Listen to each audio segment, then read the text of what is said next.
जय जीतिया मैया, प्रेम से बोलिए जीवित वाहन भगवान की जय। ओम नमः शिवाय।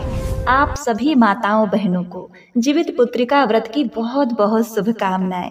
प्रिय भक्तगणों, जीवित पुत्रिका का व्रत अश्विन मास के कृष्ण पक्ष की अष्टमी के दिन किया जाता है। जितना महिमा जीतिया व्रत का होता है, उतना ही महत्व नहाय खाए का भी माना जाता है, क्योंकि यह जीतिया का महाव्रत 3 दिन का होता है, जिसके पुण्य प्रताप से पुत्रों की उम्र लंबी होती है, साथ ही घर परिवार में खुशहाली सदैव बनी रहती है। तो प्रिय माताओं बहनों, आज नहाय खाए वाले दिन इस कथा को पूरा जरूर सुने, जिसे सुनने से जीतिया मैया जीवित वाहन भगवान इस व्रत को पूर्ण करने की शक्ति प्रदान करते हैं। हम भगवान जीवित वाहन मैया जीतिया से प्रार्थना करते हैं कि आप सदा पुत्रवती रहें। तो आज मैं सुना रही हूँ जीतिया व्रत के नहाय खाए की बड़ी ही दुर्लभ तथा सुंदर कथा, तो इसे पूरा जरूर सुने। एक गांव में 2 बहुएं थीं, एक जेठानी और एक देवरानी। जेठानी बहुत अमीर थी, उसका पति अच्छी नौकरी करता था और अच्छा कमाता था। उसके घर में किसी चीज की कोई कमी नहीं थी, जबकि देवरानी बहुत गरीब थी। उसका पति किसी ढंग का काम नहीं करता था, कभी कहीं काम मिल जाता तो कर लेता, नहीं मिलता तो बिना काम के ही बैठे रहता। और उन देवरानी जेठानी के सास ससुर भी पहले ही स्वर्ग सिधार चुके थे। मरने से पहले उन्होंने अपनी खेती बाड़ी का बंटवारा कर दिया था। देवरानी के हिस्से में थोड़ी सी जमीन आई, लेकिन गरीब इतनी थी कि वह उसमें भी ठीक से खेती नहीं कर पाती थी, क्योंकि जुताई बुआई अनाज के लिए उसे पैसे नहीं होते थे। और जेठानी के 2 बेटे थे, देवरानी के 1 बेटा था। और सास ने मरने से पहले अपनी दोनों बहुओं को जीतिया सौंप कर परलोक चली गईं। तभी से जो देवरानी जेठानी थी, उस व्रत को नियम निष्ठा से करने लगी। अब इसी तरह अश्विन मास कृष्ण पक्ष की जीतिया का व्रत आया, तो पहला दिन सप्तमी का नहाय खाए का था। तो देवरानी ने जेठानी से कहा, दीदी आज जीतिया व्रत के नहाय खाए का दिन है, आज नदी नहाने आप जा रही हैं तो मुझे भी साथ लेकर चलिए, मैं अकेले कहीं आती जाती नहीं हूँ। लेकिन जेठानी ने मुंह फेरते हुए कहा, अरे नहीं नहीं, मुझे आज नहीं जाना, मुझे कल नहाना है, तुम्हें जाना है तो तुम जाओ। प्रिय भक्तगणों, अब जेठानी तो झूठ बोलकर चोरी से नदी में नहाने चली गई। इधर देवरानी थोड़ी उदास हो गई, लेकिन फिर भी सोचकर बोली, कोई बात नहीं, मैं अकेली ही चली जाऊंगी। वह कपड़े दातुन पीली मिट्टी लेकर नदी की ओर चल पड़ी। अब चलते चलते रास्ते में उसे एक बूढ़ी माता मिली। वे बोली, बेटी कहाँ जा रही हो? देवरानी ने जवाब दिया, माई आज जीतिया व्रत के नहाय खाए का दिन है, इसीलिए जीतिया व्रत के लिए नदी में नहाने जा रही हूँ।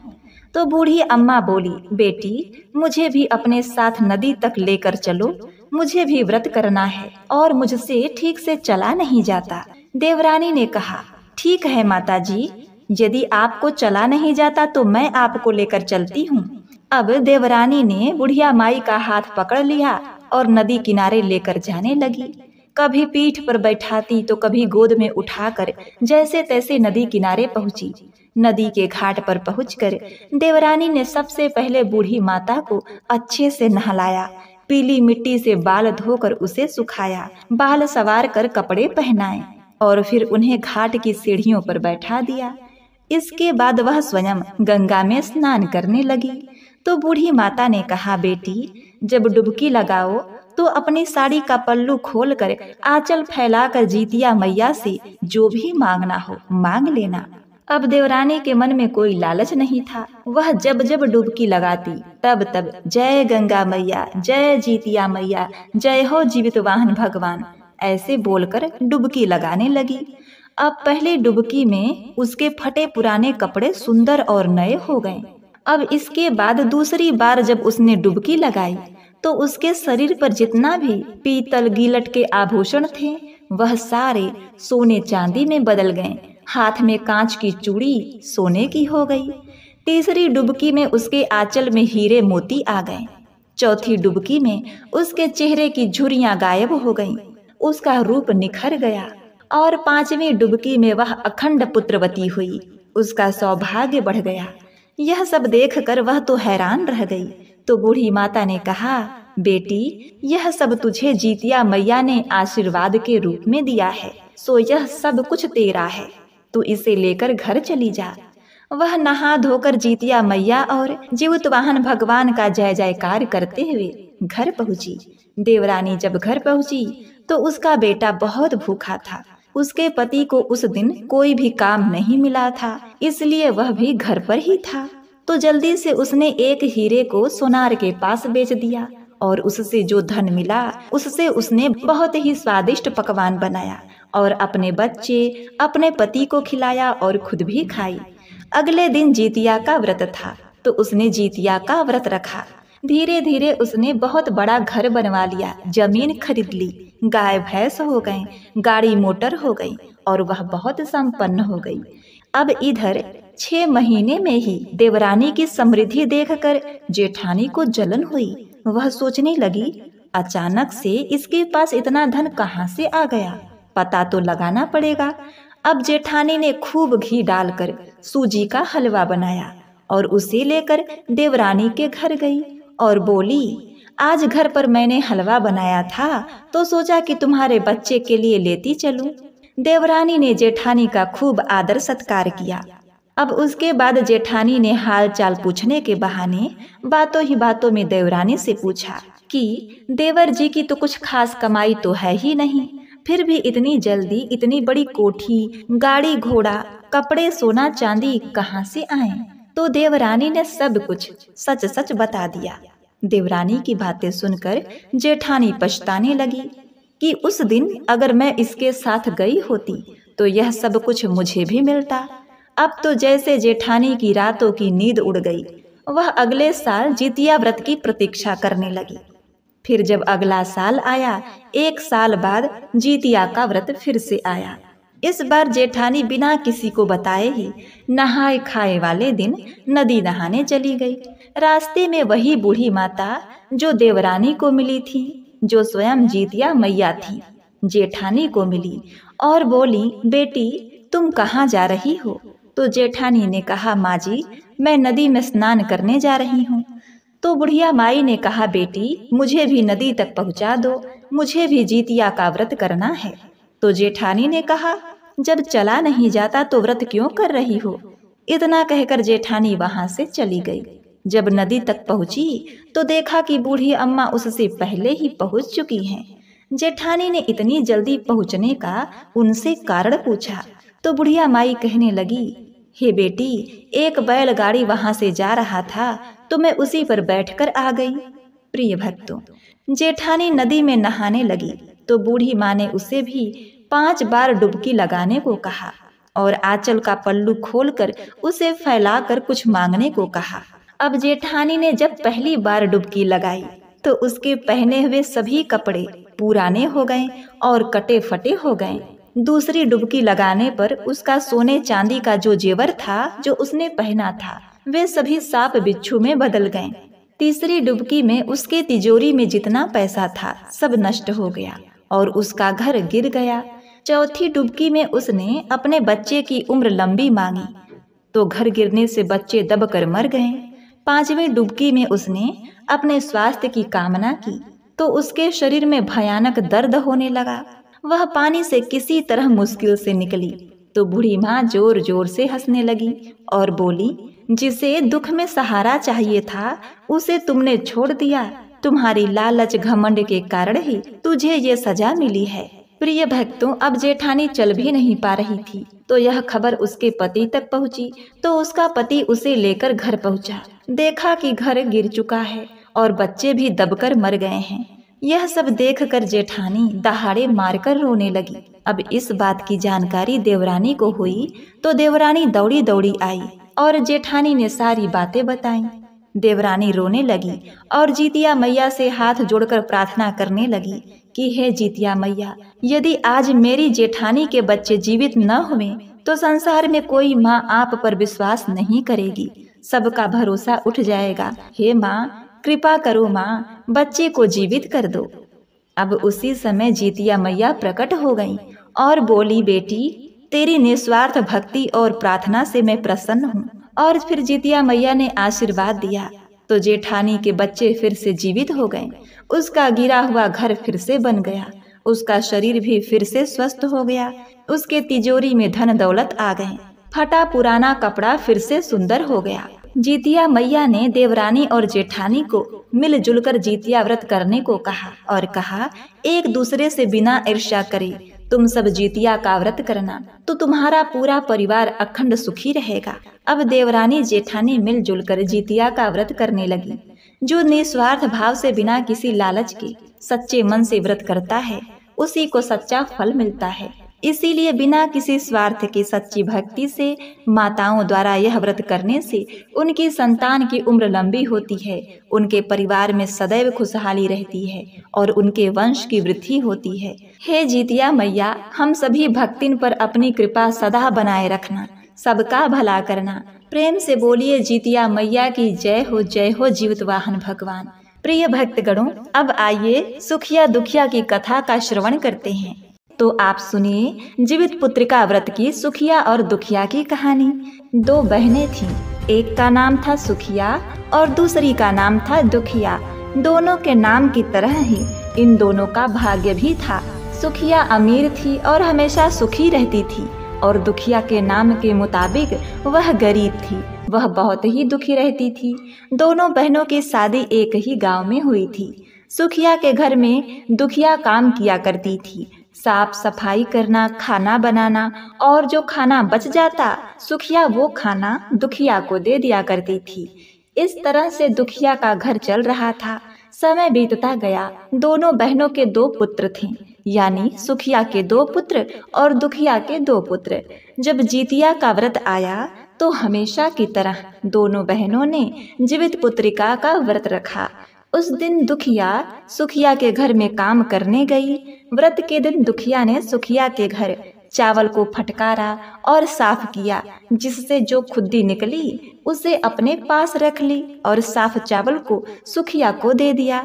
फिर उसने साग चुना, पत्तियों को डंठल से अलग किया। यहाँ पर भी बढ़िया वाला साग उसने सुखिया के लिए रख दिया और जो बची हुई डंठल थी उसने अपने लिए रख ली।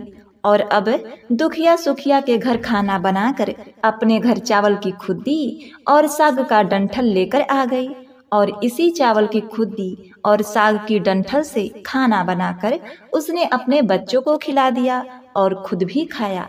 इसके बाद दुखिया सोने चली गई। आधी रात हो गई थी और एक बूढ़े बाबा आए और उसके घर का दरवाजा खटखटाने लगे। तो दुखिया ने पूछा, कौन है, आप कौन हो? तब बूढ़े बाबा ने कहा, बेटा मैं हूँ। दुखिया ने उठकर दरवाजा खोला और कहा, बाबा आपको क्या चाहिए? आप इतनी रात यहाँ किसके लिए आए हैं?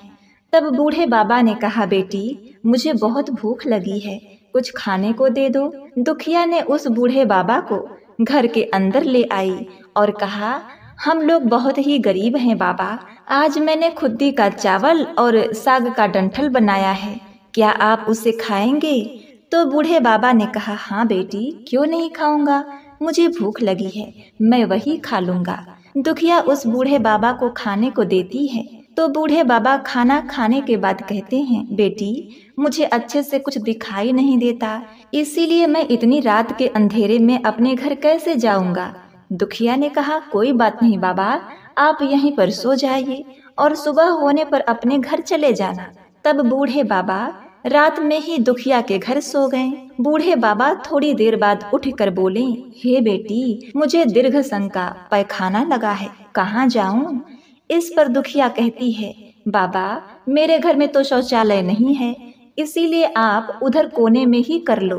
तो वह बूढ़े बाबा सुखिया से पूछते हैं, बेटी भड़भड़ करूं या छड़ करूं? सुखिया नींद में थे और नींद में ही उन्होंने कहा, भड़भड़ कर लो, मैं सुबह साफ कर दूंगी। इसके थोड़ी देर बाद बूढ़े बाबा कहते हैं, बेटी मैं अपने हाथ कहाँ साफ करूं? इस पर दुखिया कहती है, बाबा मेरे सर पर अपने हाथ को साफ कर लीजिए। सुबह होने पर दुखिया जब उठती है तो उसे यह सब कुछ एक सपने जैसा लगता है। अब वह नदी में नहाने चली जाती है और जहाँ वह अपने बाल को नदी में नहाते हुए धोती है तो उसके बालों में से जो पानी बहता है वह सोने का पानी होता है। आसपास की सभी महिलाएं यह देखकर आश्चर्यचकित हो जाती हैं और दुखिया से कहती हैं, क्या बात है, तुम्हारे बालों से तो सोने का पानी गिर रहा है। उन सभी की बातें सुनकर रात की बात उसे याद आ जाती है और वह तुरंत दौड़कर अपने घर की ओर भागती है, यह सोचकर कि उसका घर तो बूढ़े बाबा के पैखाने से गंदा हुआ था, पहले उसे साफ कर लेना चाहिए था। लेकिन जब वह अपने घर आती है तो देखती है कि घर के हर एक कोने में ढेर सारा सोना बिखरा पड़ा है।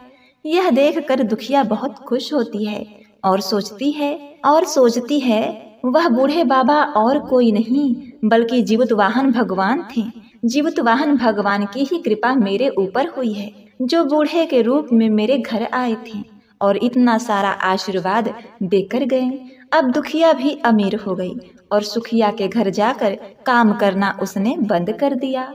दुखिया अपना व्रत पूरा करने के बाद अपने पुत्र से कहती है कि बेटा जाओ अपनी मौसी के घर से तराजू ले आओ, मुझे यह सोना नापना है कि कितना है।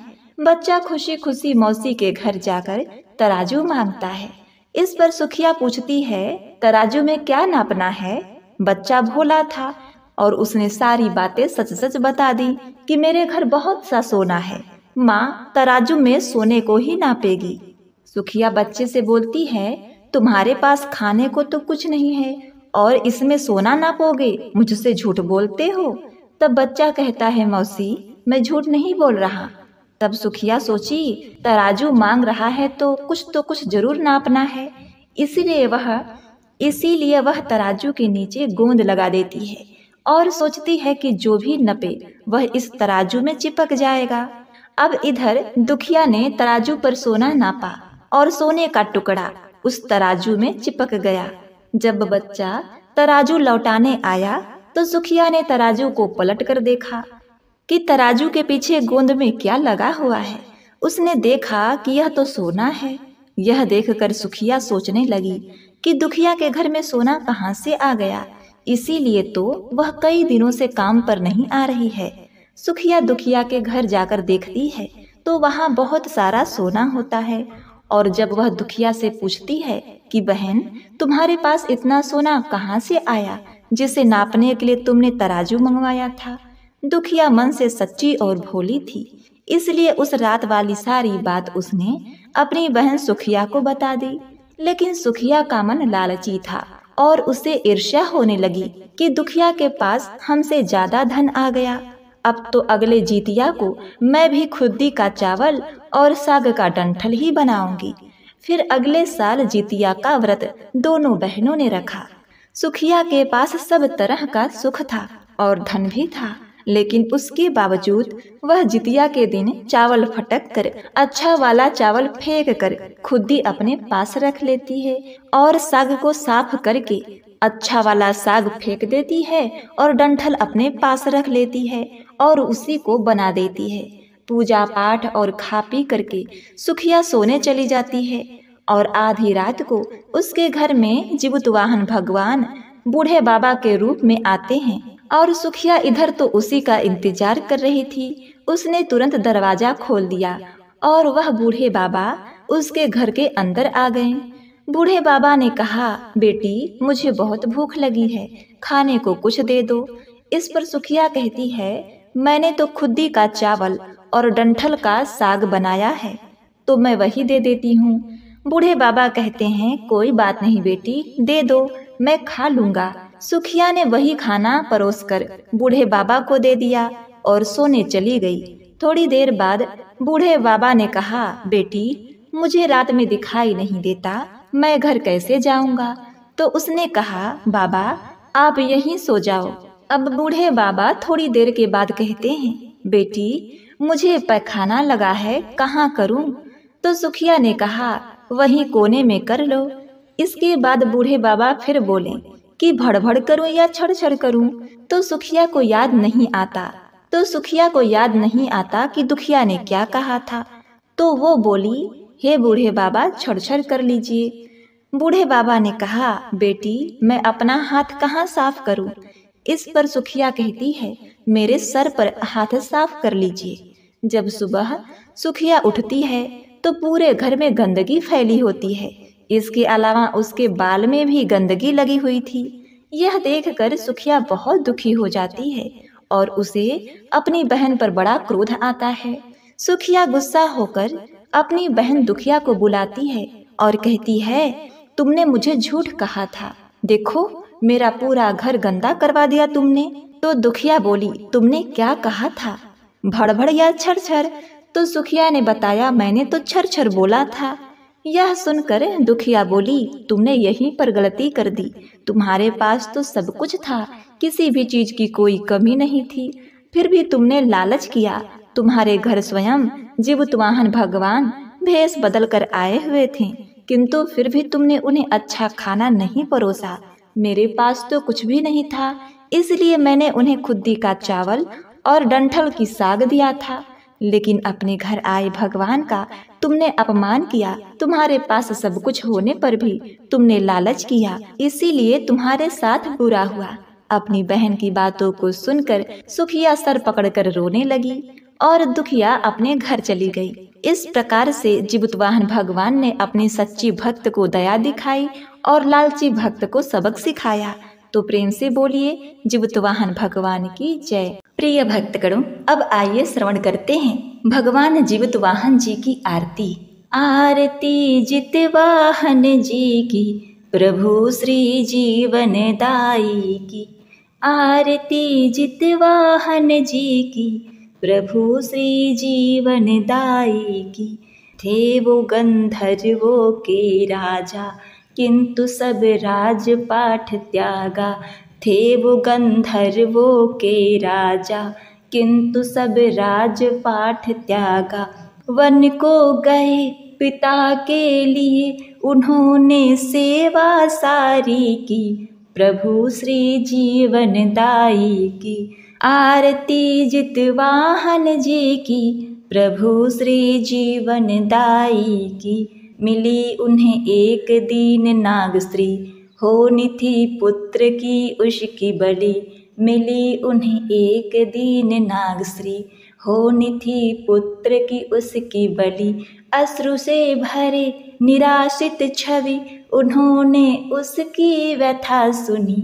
प्रभु श्री जीवन दाई की। आरती जित वाहन जी की, प्रभु श्री जीवन दाई की। व्यथा सुन द्रवित हुए प्रभु जी, बलि के लिए चले खुद ही। व्यथा सुन द्रवित हुए प्रभु जी, बलि के लिए चले खुद ही। साहसी ढंग देख हुआ दंग, गरुड़ ने नाग बलि छोड़ी। प्रभु श्री जीवन दाई की। आरती जित वाहन जी की, प्रभु श्री जीवन दाई की। नाग पुत्रों की रक्षा, प्रभु को मिली शिव अनुशंसा। नाग पुत्रों की रक्षा, प्रभु को मिली शिव अनुशंसा। जो जितिया करे जिमुत को पूजे, सुखी रहे उसकी संतति। प्रभु श्री जीवन दाई की। आरती जित वाहन जी की, प्रभु श्री जीवन दाई की। आरती जित वाहन जी की, प्रभु श्री जीवन दाई की। आरती जित वाहन जी की, प्रभु श्री जीवन दाई की। प्रेम से बोलिए जित वाहन भगवान की जय। ओम नमः शिवाय।